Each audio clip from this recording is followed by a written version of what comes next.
Hi everyone, I'm Siu from Online Help Guide, and in this video, I will show you how to change your username on Bitget. Updating your username can give your account a fresh and more personalized identity. So, let's get started on how to change your username on Bitget. First, open the Bitget app on your device. Tap on the menu icon from the top left corner of your screen. At the top, tap on your username and go to the User Center.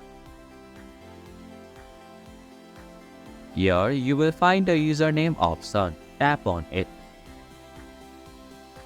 Clear your current username and enter the new username that you want to change to.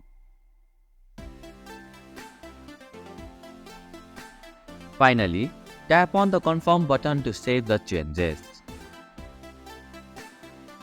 Once the review is complete, your username will be changed. And this is how you can change your username on Bitget.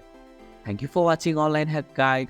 Hope this video was helpful. If it was, then hit the like button and comment down if you have any questions or feedback.